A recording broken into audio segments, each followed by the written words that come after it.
अब हम एक प्रोग्राम को सॉल्व करते हैं जिसमें हमें कुछ नंबर्स यूज़र से लेने हैं और उसके बाद जो नंबर्स यूज़र ने टाइप किए हैं उनका टोटल डिस्प्ले करना है और यूज़र कितने नंबर एंटर करेगा ये यूज़र डिसाइड करेगा। तो ये प्रोग्राम कुछ रन होने के बाद इस तरीके से दिखना चाहिए। पहले स्क्रीन पर ये मैसेज आए how many numbers you want to enter. तो मैं जैसे अगर 4 टाइप करता हूँ तो स्क्रीन पर आए मैसेज एंटर अ नंबर। जैसे मैंने यहाँ पे 10 टाइप किया, फिर से मैसेज आया 20, फिर मैंने 5 टाइप किया और फिर 15। तो ये मैंने 4 नंबर इनपुट किए और उसके बाद जैसे ही मैं एंटर प्रेस करूँ उसका टोटल मुझे स्क्रीन पर कुछ ऐसे दिखना चाहिए, द टोटल इज़ 50। तो इस प्रॉब्लम को अभी हमें सॉल्व करना है। सबसे पहले हम स्टेटमेंट लिखते हैं जिसमें हमें यूज़र से चॉइस लेनी है कि वो कितने नंबर एंटर करना चाहता है। तो मैं इसके लिए स्टेटमेंट कुछ ऐसे लिख रहा हूँ, यूज़र जो भी वैल्यू कीबोर्ड से टाइप करेगा वो वेरिएबल n में स्टोर हो जाएगी। और नेक्स्ट स्टेप ये है कि हमें जो n की वैल्यू है उतनी ही बार यूज़र से नंबर लेने हैं। तो यहाँ पर आपको पता चल रहा होगा कि उस स्टेटमेंट को बार बार रिपीट करना है, तो यानी मुझे लूप की ज़रूरत है जो n नंबर ऑफ टाइम्स चले। तो इसके लिए पहले हम एक वेरिएबल लेते हैं i, उसको हम इनिशियल वैल्यू 1 दे देते हैं। फिर हम लूप को n नंबर ऑफ टाइम्स चलाना चाहते हैं, तो मैंने यहाँ कंडीशन लिखी while i is less than equal to n। फिर मुझे एक मैसेज लिखना है जिसमें मैं नंबर यूज़र से ले सकूं और हर बार i को इंक्रीमेंट करना ज़रूरी है, तो हम इसे i equal to i plus 1 लिखते हैं।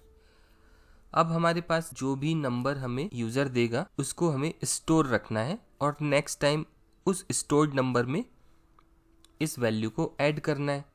इस तरह की जब भी हमारे सामने सिचुएशन आती है तो हम इसको कुछ इस तरीके से सॉल्व करते हैं। इसके लिए हम एक वेरिएबल बना लेते हैं और उसका नाम मैंने टोटल रखा हुआ है और उसके अंदर इनिशियल वैल्यू मैंने 0 दे दी है।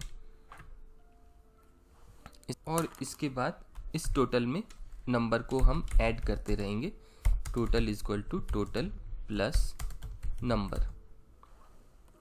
अब इस प्रोग्राम को स्टेप बाय स्टेप समझते हैं कि ये कैसे काम करेगा।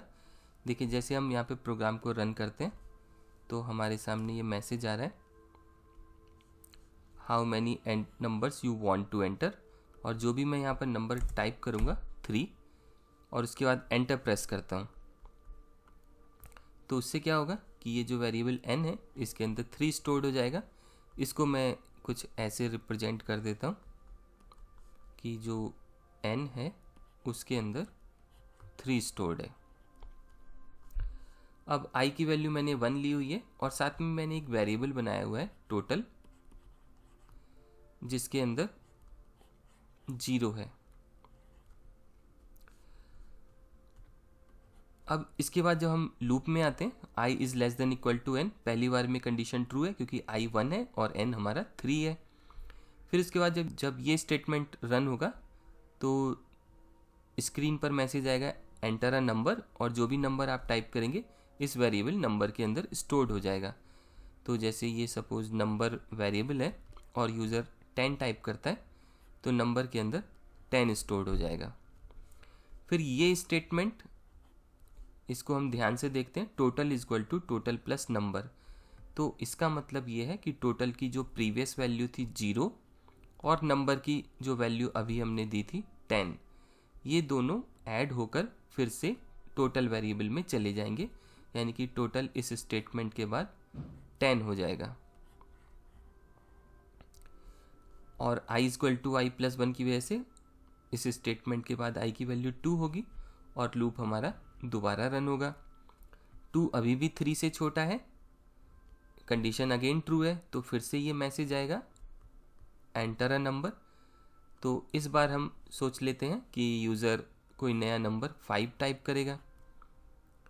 तो अगेन जब वो इस स्टेटमेंट पर जाएगा तो टोटल प्लस नंबर, यानी कि जो टोटल की प्रीवियस वैल्यू थी वो क्या थी, वो 10 थी, तो 10 प्लस नंबर जो अभी हमने टाइप किया था 5, तो 10 प्लस 5 15 हो जाएगी। और अगेन ये किस में स्टोर्ड होगी, टोटल वेरिएबल में। तो टोटल की जो फाइनल वैल्यू है इस समय 15 है, i इंक्रीमेंट होने के बाद 3 हो जाएगा, और ये इस बार भी कंडीशन ट्रू है। तो अगेन मैसेज आएगा एंटर अ नंबर, और यूज़र जो भी नंबर टाइप करता है, तो मैं मान लेता हूँ इस बार वो 20 टाइप करने वाला है, तो नंबर के अंदर 20 है। और जैसे ही ये नेक्स्ट स्टेटमेंट आएगा तो हमारी जो टोटल की लास्ट वैल्यू थी वो थी 15, और जो नंबर अभी आपने टाइप किया था उसकी वैल्यू थी 20। तो 20 प्लस 15 35 अगेन टोटल में स्टोर्ड हो जाएगा। अब इसके बाद i की वैल्यू 4 हो जाएगी, लेकिन इस बार कंडीशन फॉल्स है क्योंकि n की वैल्यू 3 थी और i की वैल्यू 4 हो गई है। तो इसके बाद हम नेक्स्ट स्टेटमेंट पर आएंगे यहाँ पर। तो यहाँ मैं प्रिंट कर देता हूँ द टोटल इज, जो भी हमारा टोटल के अंदर वैल्यू स्टोर्ड है। तो अब हम इस प्रोग्राम को रन करेंगे। जैसे मैं how many number you want to enter, जैसे मैं यहाँ पर 3 टाइप करता हूँ तो मैसेज आ रहा है एंटर अ नंबर। तो मैं पहली बार में नंबर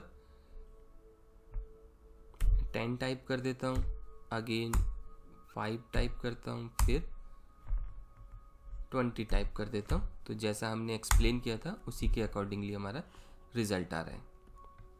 जब भी आपको कोई ऐसा क्वेश्चन सॉल्व करना हो जिसमें आपको रनिंग टोटल करना है, यानी कि नई वैल्यू को प्रीवियस वैल्यू में ऐड करना है, तब आप ये कॉन्सेप्ट यूज़ कर सकते हैं, जिसमें हम एक वेरिएबल लेते हैं जिसको एक इनिशियल वैल्यू 0 दे देते हैं, और जो भी नया नंबर हमें यूज़र से लेना है उसे प्रीवियस वैल्यू में ऐड करके फिर से उसी वेरिएबल में असाइन कर देते हैं। जैसे हमने यहाँ पर ये स्टेटमेंट लिखा है total is equal to total plus number.